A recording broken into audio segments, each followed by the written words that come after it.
विद्यार्थी मित्रों, online education में तमारुं स्वागत है। गया लेक्चर में आपणे धोरण 10 ने unit number 6 I love you teacher एना विषय अभ्यास शुरू कर्यो हतो। शुरुआत में आपणे जोयुं कि हेलन केलर विषयनी वात छे। आमां हेलन केलरना पोताना शब्दों में लखेलो आखो रीड है, आखी पाठ है। तेमां आपणे जोयुं कि हेलन केलरनी लाइफ में एक शिक्षक तरीके मिस एनी सुलेवाननो कई रीते प्रवेश थयो अने कई रीते एने शीखववानुं चालू कर्युं कि हथेळीमां आंगळीओनी मूवमेंट थी जे मिस एनी सुलेवान छे ए हेलन केलरने स्पेलिंग लखी अने विविध वस्तुओना नाम शीखवाडता त्यां सुधी आपणे जोयुं। लास्ट पेरेग्राफ में आपणे जोयुं हतुं कि ज्यारे मिस सुलेवान छे एने फरवा माटे लई जता हता त्यारे घणा बधा प्रश्नों जे हेलन केलर छे एने पूछती अने एनी बधी जिज्ञासा वृत्ति एने पूर्ण करी हती अने एना लीधे जे हेलन केलर हती एनी आखी जे जीवन हतुं एमां प्रेम अने आनंदथी भरपूर बनी गयो कि छवाई गयो हतो। हवे आजे आपणे ए पेरेग्राफथी आगळ जे बाकीना पेरेग्राफ छे एने वर्ड बाय वर्ड समजવાનો प्रयत्न करीशुं। The second stage of learning was more difficult. Helen Keller लखे છે કે ભાઈ પહેલું સ્ટેજ કયું હતું તો કે હથેળીની અંદર સ્પેલિંગ આંગળીની મૂવમેન્ટથી લખવાનું અને બીજું જે સ્ટેજ છે ભણવાની એની વાત છે। સેકન્ડ સ્ટેજ ઓફ લર્નિંગ ભણવાનો જે બીજો તબક્કો હતો કેવો હતો કે વોઝ મોર ડિફિકલ્ટ, એ ઘણો અઘરો હતો। It was also based on the sense of touch, અને જે આ જે તબક્કો હતો ભણવાનો એ કેવો હતો તો ઇટ વોઝ ઓલ્સો બેઝડ, એ આધારિત હતો કોના ઉપર? બેઝડ मतलब આધારિત હોવું। On the sense of touch, sense of touch मतलब स्पर्श इंद्रिय पर, स्पर्श इंद्रिय जे छे आपणी एनी उपर ए आधारित हतो। अने आ तबक्कामां मिस सुलेवान शुं करावता हता एनो उल्लेख छे कि Miss Sullivan would speak a word. एना जे टीचर हता सुलेवान ए कोई शब्द बोलता हता एंड अने पछी शुं करता हता तो कि शब्द बोली अने आ जे हेलन केलर छे ए शुं करता हता एनी वात छे कि ask me to touch her lips and throat slowly. જ્યારે મિસ સુલેવાન કોઈ શબ્દ બોલે અને તે વખતે એને જે હેલન કેલર છે એને પોતાના હોઠ અને એના ગળાના ભાગને ટચ કરવાનું મતલબ સ્પર્શ કરવાનું અને ધીરેથી સ્પર્શ કરવાનું કહેતા હતા। I learn to speak through the movement of the lips and vibration in the throat. Helen Keller લખે છે કે આઈ લર્ન ટુ સ્પીક, હું બોલતા શીખી કઈ રીતે? તો થ્રુ ધ મૂવમેન્ટ, હલનચલન દ્વારા। કેને હલનચલન? તો ऑफ द लिप्स, होठना हलनचलन एंड वाइब्रेशन, वाइब्रेशन मतलब ध्रुजारी इन द थ्रोट, थ्रोट मतलब गळो, गळाना भाग पर जे ध्रुजारी उत्पन्न थाय ते अने होठनुं जे हलनचलन थाय एना द्वारा हूँ भणता शीखी। When I uttered my first word, when I uttered मतलब बोलूँ, उच्चार करो कि ज्यारे मैं मारो फर्स्ट वर्ड प्रथम शब्द मारा मुखेथी ज्यारे मैं बोल्यो त्यारे it give me boundless delight. અને એ જે પ્રસંગ હતો, પ્રથમ શબ્દ મારા ગળામાંથી નીકળ્યો એ એના લીધે બાઉન્ડલેસ, જેનો કોઈ અંત ન હોય, બાઉન્ડલેસ અનંત આનંદનો કે અનહદ, કોઈ જેની હદ નથી એવો અનહદ આનંદ મને થયો। Now I started talking with my toys, stones, trees and birds in the garden. Now I started, હવે મેં શરૂ કરી દીધું। શું શરૂ કરી દીધું? તો કે ટોકિંગ, વાતો કરવાનું। શેના સાથે? તો કે વિથ માય ટોયઝ, મારા રમકડાઓ સાથે, સ્ટોન પથ્થરો સાથે, ટ્રીઝ ઝાડવાઓ સાથે, એન્ડ બર્ડ્સ અને પક્ષીઓ સાથે। ક્યાં છે? તો કે ઇન ધ ગાર્ડન, અમારા બગીચાની અંદર છે। પક્ષીઓ, પથ્થરો, રમકડાઓ અને ઝાડવાઓ તેની સાથે મેં વાત કરવાનું શરૂ કરી દીધું હતું। I felt amazed and delighted as my sister ran to me when I called her. આગળ લખે છે કે I felt amazed and delighted, કે હેલન કેલર જે છે એ એવું લખે છે કે ભાઈ હું આશ્ચર્યચકિત થઈ ગયા અને અનુભવનું ડિલાઇટ મતલબ અનુભવ, આ લાગણી ઉત્પન્ન થઈ। ક્યારે? તો કે as my sister ran to me when I called her, જ્યારે મારી બેન સિસ્ટર રેન ટુ મી દોડતી આવી, ક્યારે? તો વેન આઈ કોલ્ડ હર, મેં જ્યારે એને બૂમ મારી અને મારી તરફ દોડતી આવી ત્યારે હું આશ્ચર્યચકિત થઈ ગઈ અને અત્યંત આનંદિત થઈ ગઈ। And my dog obeyed my command, અને મારો જે કૂતરો છે એ ઓબે મતલબ પાલન કરવું, માય કમાન્ડ્સ મતલબ મારા આદેશનું જ્યારે પાલન કરે ત્યારે આવી લાગણી એને થઈ। I was able to speak, હવે હું બોલી શકવા માટે સક્ષમ હતી, મતલબ કે હું હવે બોલી શકતી હતી। It was a miracle, miracle मतलब કે એક ચમત્કાર થઈ ગયો, જે નાનપણથી જે સ્ત્રી કે જે બાળકી બહેરી અને આંધળી હતી એ બોલી શકે છે, એક ચમત્કાર થઈ ગયો. When I studied seriously it seemed more like a play then work. અહીંયા હેલેન કેલર લખે છે કે ભાઈ અભ્યાસ વિશેની વાત છે કે વેન આઈ સ્ટડી સિરિયસલી, જ્યારે હું ગંભીરતાપૂર્વક કોઈ પણ અભ્યાસ કરતી હોઉં ત્યારે ઇટ સીમ્ડ મતલબ લાગે છે, કેવું લાગે તો કે મોર લાઇક પ્લે ધેન વર્ક, એક કાર્ય હોય એના કરતાં એક રમત હોય એવું વધારે લાગે છે. Whenever anything delighted or interested me, Miss Sullivan would talk about that as if she were a little girl herself. Whenever anything delighted interested, કે જ્યારે પણ એનીથિંગ કોઈ પણ ઘટના કે બાબત ડિલાઇટેડ આનંદ આપે અથવા એમાં મને રસ પડે ત્યારે Miss Sullivan would talk, Miss Sullivan છે વાત કરે છે અબાઉટ ધેટ એ પ્રસંગ વિશે. કઈ રીતે તો કે as if she were little girl herself, જાણે તે પોતે જ એક નાની છોકરી હોય એ રીતે વાત કરે છે. She taught subject like science by making it so interesting that I remembered everything.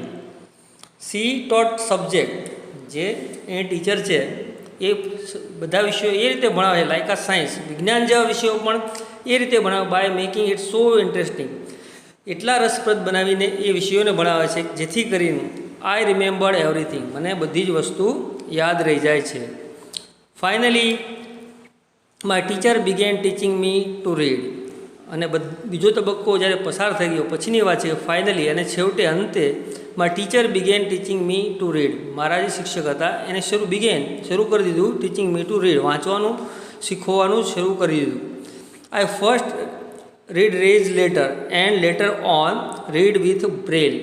I first read raise letter, કે શરૂઆતની વાંચન પ્રક્રિયાની અંદર મેં જે ઉપસેલા અક્ષરો એ વાંચ્યા, એને પછી લેટર ઓન અને પછીથી રીડ વિથ બ્રેલ, બ્રેલ લિપિ જે અંધજનોની માટેની છે એ લિપિના જે અક્ષરો છે એ વાંચવાનું મેં શરૂ કરી દીધું હતું. I learn to write with both ordinary as well as Braille typewriter. અને વાંચવાનું તો શરૂ કર્યું, ત્યાર પછીની ઘટના છે આઈ લર્ન ટુ રાઇટ, હું લખવાનું પણ શીખી ગઈ. એની અંદર તો કે વિથ ઓર્ડિનરી સામાન્ય અને બ્રેલ ટાઈપરાઇટર જે અંધજનો માટેનું છે તે, કે બ્રેલ ટાઈપરાઇટર અને સામાન્ય ટાઈપરાઇટર બંને ઉપર મેં લખવાનું શીખી લીધું. I was well on my path to becoming a well educated person. I was well on my path, કે હું એક એવા રસ્તા ઉપર હતી, એવા પથ ઉપર હતી. શેના કયો પથ તો કે બિકમિંગ વેલ એજ્યુકેટેડ પર્સન, એક સુશિક્ષિત વ્યક્તિ બનવાના જે પથ ઉપર હું હતી. I was provide all the possible opportunity to develop my abilities. I was provide, મને પૂરી પાડવામાં આવતી. શું પૂરી પાડતો? All the possible opportunity, opportunity મતલબ તક, કે જેટલી પોસિબલ, જેટલી શક્ય હોય એટલી તક મને પૂરી પાડવામાં આવતી. શા માટે? તો ટુ ડેવલપ માય એબિલિટીઝ, મારી અંદર જે ક્ષમતાઓ છે એનો ડેવલપ કે વિકાસ થાય એ માટેની બધી જ તક મને પૂરી પાડવામાં આવતી. And I made maximum use of them. અને જ્યારે મને તક પૂરી પાડવામાં આવતી હતી એ તકની વાત છે કે એ તકનો હું મેક્ઝિમમ વધારેમાં વધારે ઉપયોગ કરતી હતી. I developed great confidence and I even visited President Cleveland at White House. અને આ બધા અભ્યાસની પ્રવૃત્તિ દરમિયાન અભ્યાસ બધું શીખી લીધા પછીની વાત છે કે I develop great confidence. Confidence મતલબ કે આત્મવિશ્વાસ, કે મારામાં ખૂબ આત્મવિશ્વાસ વધી ગયો. And I even visited President Cleveland પ્રેસિડેન્ટનું નામ છે, એટ વ્હાઇટ હાઉસ, કે વ્હાઇટ હાઉસ ખાતે મેં ક્લીવલેન્ડ જે પ્રમુખ છે એની પણ મુલાકાત, રાષ્ટ્રપતિ જે છે એની પણ મુલાકાત લીધી હતી.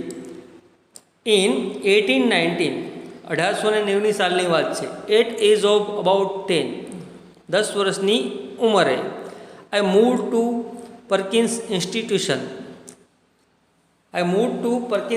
પરકિન્સ ઇન્સ્ટિટ્યુશન જે છે ત્યાં ભણવા માટે હું ગઈ.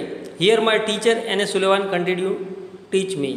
અને અહીંયા જે પરકિન્સ ઇન્સ્ટિટ્યુશન છે એની અંદર મારા ટીચર કે એની સુલેવાન જે છે એને કન્ટિન્યુ ચાલુ રાખ્યું ટુ ટીચ મી, મને ભણાવવાનું શરૂ રાખ્યું. I could make friend with other blind children here. અને આ જે ઇન્સ્ટિટ્યૂટ છે ત્યાં આઈ કેન મેક ફ્રેન્ડ, હું મિત્રો બનાવી શકી વિથ અધર બ્લાઇન્ડ ચિલ્ડ્રન, જે બીજા અંધ બાળકો હતા એની સાથે મિત્રતા કેળવી શકી. My loneliness began to disappear. Loneliness મતલબ એકલતા, કે મારી જે એકલતા હતી એ બિગેન શરૂ થઈ ગઈ ટુ ડિસેપિયર, અદૃશ્ય થવા, મતલબ કે હવે મને એકલું લાગતું ન હતું અને મારી જે એકલવાયો પણ હતું એ ઓછું થવા માંડ્યું. And my progress of learning improve quite well. Progress मतलब प्रगति ऑफ लर्निंग, भणवानी जे मारी प्रगति हती ए घणी सारी थई. I learn Latin, German and arithmetic. અને આ જે ઇન્સ્ટિટ્યૂટ હતું એમાં મેં લેટિન ભાષા, જર્મન ભાષા અને એરિથમેટિક મતલબ કે જે મેથ્સનો ગણિતનો એક ભાગ છે અંક ગણિત અહીંયા હું ભણી. ઇન 1896 1896ની અંદર I moved on to the Cambridge School for Young Ladies in Massachusetts. કે 1896ની જે વાત છે કે 1896 સાલની અંદર હું I move to Cambridge School of Young Ladies જે મેસેચ્યુસેટમાં આવેલી છે ત્યાં મેં પ્રવેશ લીધો. This was really a great achievement for lady like me who was blind, deaf and could barely produce sound of communication. અને આ જે સ્કૂલ છે Cambridge School of Young Ladies એની અંદર પ્રવેશ લેવો અને એ જે પ્રવેશ છે એ જે સિદ્ધિ છે એની વાત કરે છે કે this was really great achievement. અહીંયા જે મેં પ્રવેશ લીધો એ મારા માટે એક ખૂબ જ મોટી સિદ્ધિ હતી. મારે જેવી કોને માટે તો lady like me who was blind, deaf જે આંધળી છે, બહેરી છે, and could barely produce sound for communication મતલબ વાતચીત કરવા માટે કે વાતચીત કરવા માટે જે બેરલી એટલે ભાગ્યે જ પ્રોડ્યુસ સાઉન્ડ જે અવાજ ઉત્પન્ન કરી શકે એવી સ્ત્રી માટે અહીંયા જે એડમિશન લેવું એ ખૂબ જ મોટી સિદ્ધિ મારા માટે હતી. I began writing poem and stories. અને આ જે કેમ્બ્રિજ સ્કૂલ છે ફોર યંગ લેડીઝ ત્યાં અભ્યાસ દરમિયાન I began writing poem and stories મેં કવિતાઓ અને વાર્તાઓ લખવાનું શરૂ કરી દીધું. શોર્ટલી બિફોર માય એક્ઝામિનેશન મારી જે પરીક્ષા હતી એના થોડા સમય પહેલાં જ આઈ લોસ્ટ માય ફાધર મેં મારા પિતાને ગુમાવી દીધા. મતલબ કે જે પિતાજી હતા એ મારા મૃત્યુ પામ્યા. ઓલ્ધો પિતાજીનું મૃત્યુ થયું છતાં પણ ઓલ્ધો ઇમોશનલી ડિસ્ટર્બ્ડ કે માનસિક રીતે કોઈ પણ જાતના ખલેલ પહોંચ્યો હતો તે છતાં I did my best in the examination મેં પરીક્ષાની અંદર ડીડ માય બેસ્ટ મારો સારામાં સારો દેખાવ કર્યો. My teacher could not accompany me to the examination hall. અને મારા જે આ શિક્ષક હતા એ શિક્ષક જે છે એ મારી સાથે એક્ઝામિનેશન હોલ મતલબ કે પરીક્ષા ખંડની અંદર સાથે અકમ્પની સાથે રહી શકતા ન હતા. There a teacher સ્પેડ out the question in my hand and I type out the answer. અને આ જે પ્રવેશ ખંડ છે એની વાત છે કે there a teacher સ્પેડ out the question. સ્પેડ મતલબ અહીંયા લખું કે જે શિક્ષક ત્યાં હાજર હોય એ ક્વેશ્ચન જે પ્રશ્ન હતા એ મારા હાથની અંદર લખતા and I typed out a answer અને હું જે જવાબ હતો એ ટાઈપ કરી આપતી હતી. When the result was declare અને જ્યારે પરિણામ જાહેર થયું ત્યારે I was so full of joy હું ખૂબ જ આનંદિત હતી. શા માટે ટુ હિયર ધેટ એ સાંભળીને શું સાંભળીને તો આઈ હેડ પાસ્ડ ધ ઓલ સબ્જેક્ટ હું બધા જ વિષયોની અંદર પાસ થઈ ગઈ હતી એ સાંભળીને ખૂબ જ આનંદિત થઈ ગઈ હતી. I remember my first day at the Redcliffe College in 1900. I remember my first day જે પહેલો દિવસ છે કોનો તો રેડક્લિફ કોલેજની અંદર જ્યારે પછી સ્કૂલની અંદર કેમ્બ્રિજ સ્કૂલમાંથી એને કોલેજમાં એડમિશન લીધું તેની વાત છે કે પહેલો દિવસ રેડક્લિફ કોલેજની અંદર 1900 સાલની અંદર જે તો એ હજુ પણ મને યાદ છે. I knew There were challenges in my way, but I was eager to overcome them. અને જ્યારે કોલેજમાં એડમિશન લીધું ત્યારે I knew there were challenges. Challenge મતલબ પડકાર કે મને એ ખબર જ આઈ ન્યૂ નોનું ભૂતકાળ છે ન્યૂ કે ભાઈ મને ખબર હતી કે ત્યાં ઘણા પડકારો છે ઇન માય વે કે મારા રસ્તા પર અભ્યાસ જે આગળ કરવાનો છે કોલેજમાં એમાં ઘણા પડકારો મારી સામે આવશે પણ but I eager two overcome મતલબ સામનો કરવો ધેમ એ બધા જ પડકારોનો સામનો કરવા માટે હું ઈગર મતલબ આતુર હતી. The professor looked far away as if they were speaking through the telephones. The professor કોલેજની અંદર જે પ્રાધ્યાપકો હોય છે એ લુકડ દેખાતા હતા એવું લાગતું હતું કેવું લાગતું કે ફાર અવે ઘણા દૂર કેટલા દૂર તો if they were speaking through the telephone જાણે એ ટેલિફોનની અંદરથી સ્પીકિંગ મતલબ બોલતા હોય એટલા દૂર જણાતા હતા. The lecture were spelled into my palms as rapidly as possible. The lectures were spelled, જે વ્યાખ્યાન આપતા હતા, લેક્ચર આપતા હતા એ સ્પેલ્ડ લખવામાં આવતા હતા ક્યાં તો ઇન્ટુ માય પામ્સ, મારા હથેળીની અંદર લખવામાં આવતા હતા એઝ રેપિડલી, એટલી ઝડપથી એઝ પોસિબલ, જેટલી શક્ય હોય એટલી ઝડપથી લખવામાં આવતા હતા. I would note down whatever I remembered when I went back home. I would note down, હું લખી નાખતી હતી શું તો કે વોટ એવર આઈ રિમેમ્બર, જે મને યાદ રહેતું હતું એ રિમેમ્બર્ડ મતલબ યાદ રહ્યું. Van I went back home, જ્યારે હું ઘરે પાછી ફરતી હતી અને લેક્ચરમાંથી જે વસ્તુ યાદ હોય એ હું લખી નાખતી હતી. Here I began to write about my life, અને આ જે રેડ ક્લિફ કોલેજના અભ્યાસ દરમિયાન મેં મારી જિંદગી વિશે લખવાનું શરૂ કર્યું. I wrote the story both in Braille and on a normal typewriter, અને આ જે મારા જીવનની સ્ટોરી હતી એ મેં બંનેમાં બોથ કે બ્રેલ અને નોર્મલ સામાન્ય જે ટાઈપરાઇટર આવે બંનેમાં લખી. The story of my life was edited by John Macy, અને મારી જીવનને મારા હસ્તે લખાયેલી જે મારી સ્ટોરી હતી મારા જીવનની એને એડિટ કરવામાં આવી. કોના દ્વારા તો કે જ્હોન મેકી દ્વારા. જ્હોન મેકી દ્વારા આ જે મારી સ્ટોરી હતી એનું સંપાદિત કરવામાં આવ્યું. The writing was published in a magazine in 1903 and I was pad four it, અને આ જે સ્ટોરી રાઇટિંગ હતું એ વોઝ પબ્લિશ, એને છાપવામાં આવ્યું કે પ્રકાશિત કરવામાં કેમાં તો એના મેગેઝિન, એક મેગેઝિનની અંદર, સામયિકની અંદર 1903ની સાલમાં, અને એના માટે આઈ વોઝ પેડ, મને પૈસા પણ ચૂકવવામાં આવ્યા. Van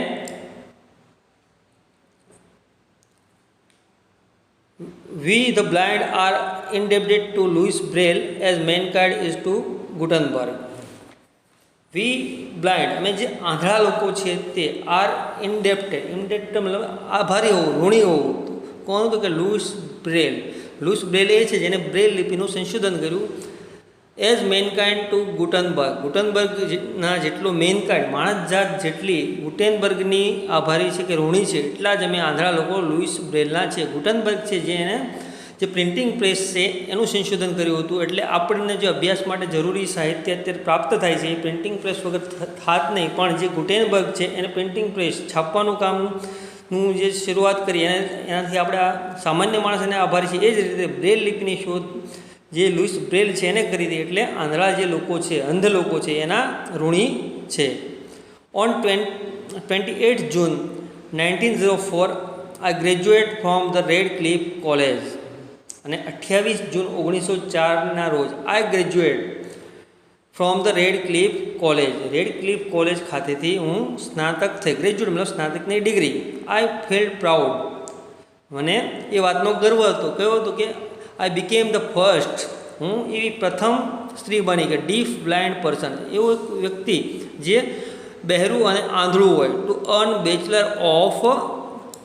bachelor of arts degree, કે બેચલર ઓફ આર્ટ્સની જે ડિગ્રી છે, આર્ટ્સના સ્નાતકની ડિગ્રી છે એ મેળવનાર પ્રથમ બહેરી અને અંધ વ્યક્તિ હું બની, એ વાતનો મને ગર્વ છે. I began to feel that I must educated people on ways to help the blind. I began to feel મતલબ કે મને એવું લાગવા માંડ્યું. શું લાગવા માંડ્યું? તો આઈ મસ્ટ એજ્યુકેટેડ, મારે શિક્ષિત કરવા જ જોઈએ. કોને તો કે પીપલ, લોકોને. શેના માટે? On ways to help the blind, કે જે આંધળા લોકો છે એ લોકોને જે છે એને મદદ કરે એ માટે લોકોમાં મારે જાગૃતિ લાવવી જોઈએ. My prime goal in my life was two spread awareness regarding the poor નેગ્લેક્ટેડ state of the blind.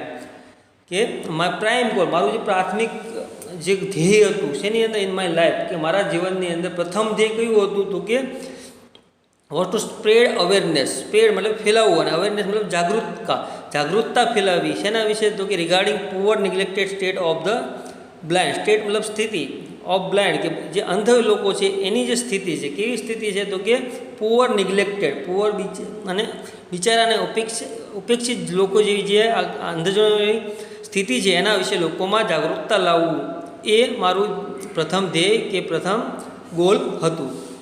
There innate abilities and their inspiration.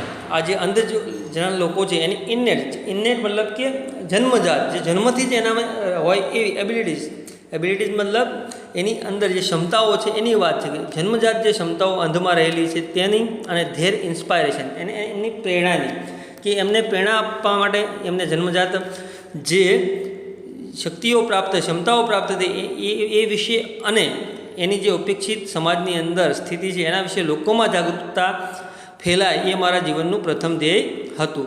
I had to raise fund not only to sustain living for my self but also start project to remove darkness and miseries from the life of other blind people. I had to raise fund, મારે raise એકઠું કરવાનું હતું. શું હતું? ભંડોળ પૈસા એકઠા કરવાના હતા. શેના માટે? Not only to sustain living. Sustain મતલબ નિભાવવું, લિવિંગ મતલબ પોતાનું જીવન, કે મારે માત્ર પોતાના જીવન નિભાવવા માટે જ નહીં પણ ઓલ્સો સ્ટાર્ટ પ્રોજેક્ટ, નવા યોજનાઓ શરૂ કરવા. શેના માટે યોજના શરૂ કરવાની? તો two remove darkness and miseries from the life of other blind people. Other blind હોય કે બીજા જે અંધ લોકો છે એના લાઈફ, એટલે કે જેની જિંદગીમાંથી દૂર કરવા માટે. શું? તો કે ડાર્કનેસ, અંધકાર, એન્ડ મિઝરીઝ, જે એમને મુશ્કેલીઓનો સામનો, દુઃખોનો સામનો થાય છે એ દૂર કરવા માટે જે નવી યોજનાઓ શરૂ કરવાની હતી એના માટે અને જીવન નિર્વાહ માટે મારે ફંડ એકઠું કરવાની જરૂર હતી. આઈ સ્ટ્રોંગલી ફીલ્ડ ધેટ, અને મને એવું ચોક્કસપણે લાગતું કે that I must give the other, મારે બીજા લોકોને આપવું જ જોઈએ. શું આપવું જોઈએ? તો વોટ આઈ હેડ ગેઇન્ડ, જે મને ગેઇન મતલબ મેળવવું, કે જે મને મળ્યું છે. કોના તરફથી? તો ફ્રોમ માય ટીચર એની સુલેવાન, કે જે મારા શિક્ષિકા એની છે એના તરફથી જે મને વસ્તુ મળી છે, જે શિક્ષણ પ્રાપ્ત થયું છે એ મારે બીજાને આપવું જ જોઈએ એવું મને લાગતું હતું. ધેન કેમ a dark cloud in my life, અને પછી આગળની જે ઘટના ઘટી એના વિશે કહે કે ધેન કેમ અ ડાર્ક ક્લાઉડ મતલબ ઘેરા વાદળો, પણ અહીંયા દુઃખના વાદળો એ અર્થમાં લઈશું કે ધેન કેમ અ ડાર્ક ક્લાઉડ, દુઃખના વાદળો ઘેરાણા. કેમાં? ઇન માય સ્કાય મતલબ અહીંયા એનું પોતાનું જીવન, મારા પોતાના જીવનમાં દુઃખના વાદળો ઘેરાયા. I was deeply concern about that. Concern મતલબ ચિંતા, કે ડીપલી એટલે ખૂબ જ, કે મને અહીંયા ખૂબ જ ચિંતા થતી હતી. My teacher's eyesight was worsening day by day, અને એ દુઃખના વાદળો કયા હતા? તો કે ભાઈ માય ટીચર્સ આઈસાઇટ, કે મારા જે શિક્ષિકા સુલેવાન હતા એની આઈસાઇટ, જે જોવાની દ્રષ્ટિ હતી એ વોઝ વર્સિંગ, એ ઓછી થતી જતી હતી, કે ડે બાય ડે, જેમ દિવસો વીતતા જતા હતા એ રીતે એ દિવસે ઘટી રહી હતી. She was brave enough to fight against her problem. She was brave, એ બહાદુર હતા. શેના માટે? તો કે ફાઇટ અગેન્સ્ટ હર પ્રોબ્લેમ, એની જે સમસ્યા હતી એનો સામનો કરવા માટે, કે એનો કરવા માટે પોતે સક્ષમ હતા અને એટલા હિંમતવાળા હતા એ ખબર છે. પણ but I was sorry because she did not heed to her problem. Sorry મતલબ અહીંયા દિલગીર થવું કે નારાજ થવું, પણ હું એક વાતથી નારાજ છું. કઈ વાતથી? તો કે she did not heed to her problem. Heed મતલબ કે અહીંયા ધ્યાન રાખવું. સી ડીડ નોટ હીડ, એ ધ્યાન રાખતા નહોતા. શેનું? તો ટુ હર પ્રોબ્લેમ, એમની જે દ્રષ્ટિ જવાની તૈયારીમાં હતી એનું એ ધ્યાન રાખતા નહોતા. ફોર હર આઈઝ, પોતાની આંખ માટેની દ્રષ્ટિ છે એના પ્રોબ્લેમનું છે એનું ધ્યાન રાખ્યું ન હતું. Instead of C continue to help me, એનું ધ્યાન, એ પોતાની માંદગીનું ધ્યાન રાખવા, સી કન્ટિન્યુ એને ચાલુ રાખ્યું. શું રાખ્યું? તો હેલ્પ મી, મને મદદ કરવાનું ચાલુ રાખ્યું. એટ લાસ્ટ, અને અંતે શું બન્યું? My teacher lost her eyesight, અને મારા જે શિક્ષક હતા એને પોતાની જે આઈસાઇટ દ્રષ્ટિ છે એને લોસ્ટ, ગુમાવી દીધી. કમ્પ્લીટલી, સંપૂર્ણપણે, એને સંપૂર્ણપણે દેખાતું બંધ થયું. મતલબ કે પોતે પણ બ્લાઇન્ડ, કે અંધ બની ગયા. And became blind by year 1935, અને 1935ની એ જે વર્ષ હતું એ દરમિયાન એના શિક્ષક એની સુલેવાન પોતે પણ અંધ બની ગયા. She sacrifice her eyesight for me, અને તેને સેક્રિફાઈ, બલિદાન આપી દીધું. હર આઈસાઇટ એની જે હતી દ્રષ્ટિ એનું બલિદાન આપ્યું. કોના માટે? તો ફોર મી, મારા માટે એને પોતાની દ્રષ્ટિનું બલિદાન આપી દીધું. What a great sacrifice it was, કેટલું મોટું સેક્રિફાઈસ મતલબ કે બલિદાન આ કહેવાય. If she had not supported and encourage me to learn. If મતલબ કે જો સી હેડ નોટ સપોર્ટેડ, જો એને મદદ ના કરી હોત, એન્ડ એન્કરેજ કે ભાઈ મને પ્રોત્સાહિત ના કરી હોત. શા માટે? ટુ લર્ન, ભણવા માટે. જો એ વ્યક્તિ છે એને મને મદદ કે પ્રોત્સાહિત ના કરી ભણવા માટે, તો I would not have enjoy the beauty of the world. હું આ જે બ્યુટી ઓફ ધ વર્લ્ડ, આ જે આખી દુનિયા છે, જગત છે, એની બ્યુટી, સુંદરતાને ક્યારેય માણી શકી ના હોત. I can not think myself apart from her. I can not think, હું વિચારી શકતી નથી. અપાર્ટ ફ્રોમ હર, એનાથી અલિપ્ત કે અલગ, તેમનાથી હું અલગ હોઉં ક્યારેય જિંદગીમાં વિચારી શકતી નથી. માય હાર્ટ ઓલવેઝ સ્પીક્સ, અને મારું આ જે હૃદય છે એ હંમેશા કહ્યા કરે છે. આઈ લવ યુ ટીચર, શિક્ષિકા કે શિક્ષક, હું તમને ચાહું છું. તો મિત્રો, આ રીડની અંદર હેલન કેલરના જીવનની અંદર મિસ એની સુલેવાનનો એક શિક્ષક તરીકે પ્રવેશ થયો અને હેલન કેલરના લાઈફની અંદર જે વિવિધ બદલાવો આવ્યા એની વાત છે ને એનું જે આભાર વ્યક્ત કરવા માટે પોતાના શબ્દો લખ્યા એ રીડનો આપણે અહીંયા અભ્યાસ કર્યો છે. આશા રાખીએ કે તમને આ રીડ બરાબર સમજાઈ ગઈ છે. નેક્સ્ટ વિડીયોની અંદર નવા વિષય સાથે મળશું. ત્યાં સુધી ઘરે રહો, સુરક્ષિત રહો. આભાર.